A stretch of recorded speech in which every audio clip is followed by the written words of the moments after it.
à propos de ce pont, le pont Simón Bolívar. Il s'agit du cas d'un militaire qui est passé ici en courant. Dès qu'il est arrivé ici sur le sol colombien, il a été accompagné par 2 militaires et chaque désertion, nous l'avons suivi. Certaines désertions sont même célébrées par les Vénézuéliens et les Colombiens qui se trouvent ici du côté colombien. Les militaires vénézuéliens désertent au milieu du désespoir et de la peur, cherchant refuge dans les pays voisins pour échapper aux représailles du régime dictatorial de Nicolás Maduro. Avec l'offensive nord-américaine qui s'intensifie et Donald Trump déclarant publiquement que des incursions terrestres pourraient comprendre et commencer à tout moment, des officiers opposés au chavisme ont décidé d'abandonner leur poste avant qu'il ne soit trop tard.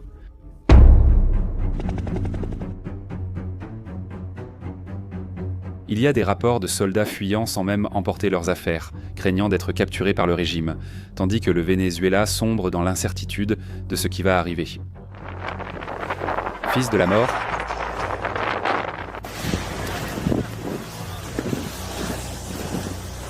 la Maison-Blanche voulant destituer Maduro à tout prix, la possibilité que les militaires livrent le dictateur chaviste aux Américains augmente en coulisses. La CIA et le Mossad israélien mènent des opérations de guerre psychologique depuis l'intérieur du Venezuela. La mission du renseignement est de saper la confiance interne et d'affaiblir la structure du régime de l'intérieur vers l'extérieur. Préparer le terrain pour un effondrement imminent des structures politiques et militaires qui soutiennent Maduro au pouvoir. Dans cette vidéo, nous allons analyser la désertion massive des militaires vénézuéliens et comment les actions de guerre psychologique peuvent ouvrir la voie aux opérations terrestres du commandement Sud. Soyez les bienvenus sur Vie à la caserne.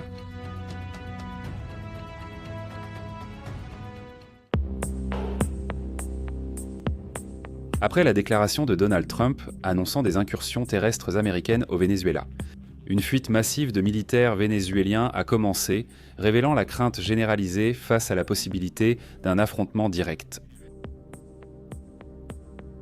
Des familles entières vivent dans un état d'appréhension. Conscients que les régimes autoritaires ont l'habitude de transformer leurs propres soldats en boucliers humains, les utilisant comme barrière pour protéger une élite politique qui refuse de renoncer au pouvoir. Ce mouvement de désertion montre que la confiance dans le régime chaviste est en train de se fragmenter et que la loyauté des militaires n'est plus suffisante pour soutenir Maduro. Face à la pression internationale,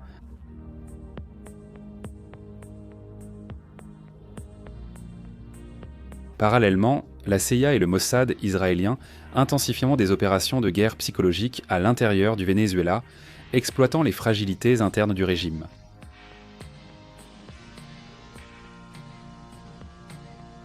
Ces actions incluent la diffusion d'informations stratégiques, la manipulation des perceptions et l'encouragement de la méfiance parmi les propres alliés de Maduro, créant ainsi un climat de paranoïa et d'usure continue.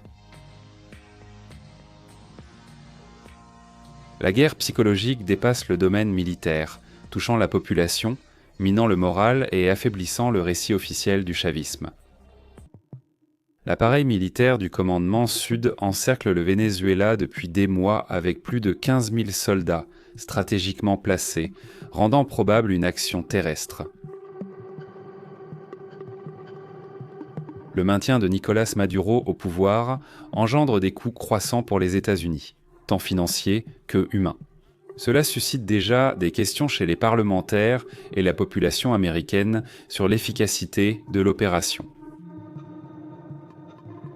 Le siège prolongé exige des résultats concrets et la pression politique aux États-Unis accroît la demande envers Donald Trump pour que le président présente des résultats concrets au plus vite.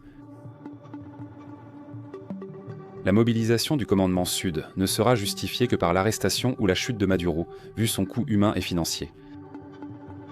Sinon, tout cet appareil militaire aura été utilisé en vain, ouvrant la voie à des critiques encore plus sévères contre le gouvernement Trump. Je t'attends, Amira Flores, ne tarde pas à venir, lâche, viens me chercher, lâche.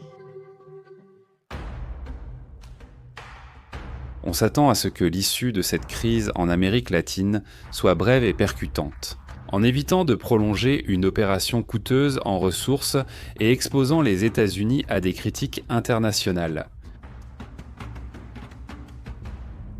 Dans ce contexte, l'action de la CIA et du Mossad israélien prend encore plus d'importance. Les deux agences de renseignement opèrent depuis des mois au Venezuela, menant contre-espionnage et guerre psychologique pour affaiblir le régime. L'objectif était de faciliter une incursion terrestre, en rendant le débarquement plus ciblé et rapide, réduisant les risques et augmentant les chances de succès.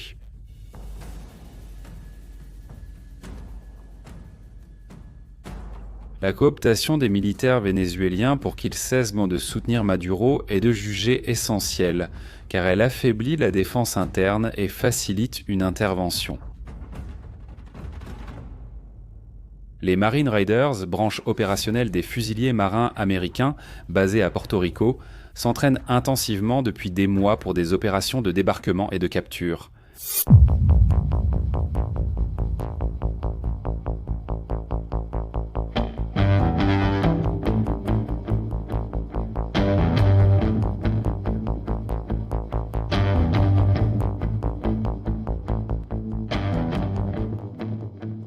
Dans une action terrestre, il pourrait être déployé avec des hélicoptères d'assaut, des véhicules blindés légers et le soutien aérien des F-18 Super Hornet déjà positionnés sur le porte-avions en mer des Caraïbes. Dotés de fusils de précision, mitrailleuses légères, systèmes de vision nocturne et communication avancée, les Raiders pourraient mener des missions rapides et ciblées au Venezuela. Le soutien viendrait des flottes navales positionnées dans les Caraïbes, garantissant la logistique, l'évacuation et un renfort immédiat, transformant l'opération en un mouvement coordonné à fort impact contre le régime chaviste.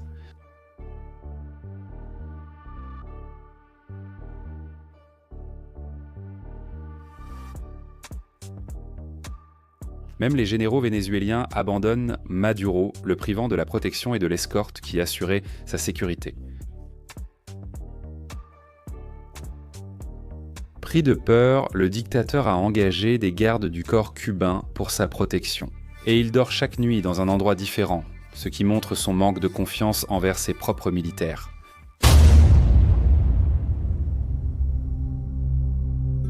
Ce scénario révèle la fragilité du régime chaviste, qui ne parvient plus à garder la loyauté de ses principaux commandants, ouvrant ainsi de plus grandes brèches aux actions contre le gouvernement.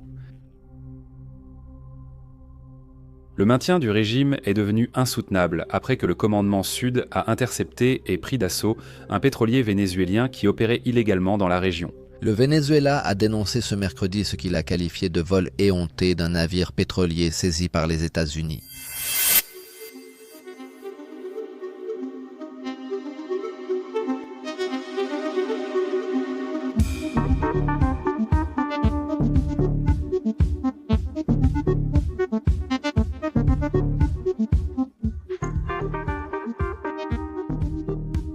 Avec cette action, Maduro a compris que non seulement ses routes de trafic avaient été bloquées, mais aussi ses routes clandestines de pétrole, coupant ainsi l'une des principales sources de financement du chavisme.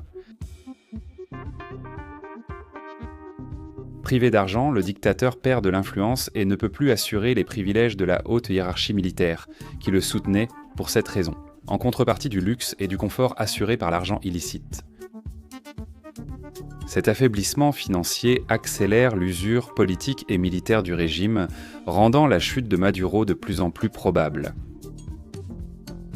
La CIA intensifie ses opérations de guerre psychologique au Venezuela, utilisant des techniques d'infiltration et de diffusion d'informations stratégiques pour provoquer la méfiance parmi les propres alliés de Maduro. Cette manipulation des perceptions instaure un climat paranoïaque chez la direction chaviste, où les généraux et les officiers commencent à douter les uns des autres, affaiblissant la chaîne de commandement et ouvrant la voie à des désertions massives.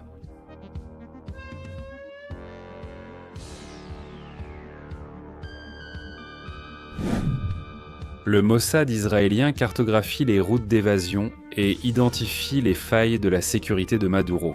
En même temps, il diffuse des récits qui renforcent l'idée que le dictateur est isolé et sans soutien fiable.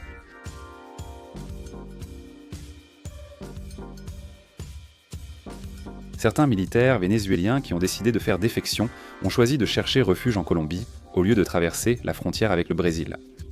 Motivés par la crainte que le gouvernement brésilien actuel, considéré comme un allié et partenaire de Maduro, puisse les remettre au régime chaviste.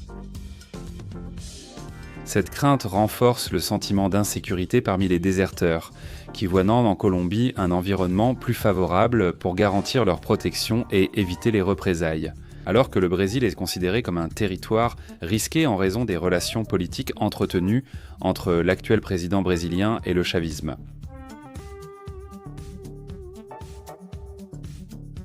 La combinaison des désertions, du blocus financier et de la guerre psychologique favorise une intervention terrestre, où les Marine Raiders pourraient amener une action décisive qui marquerait l'effondrement définitif du chavisme.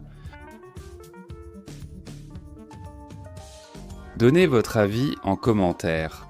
Pensez-vous que Maduro va fuir, se rendre ou résister jusqu'au bout, même avec des troupes américaines débarquant au Venezuela ?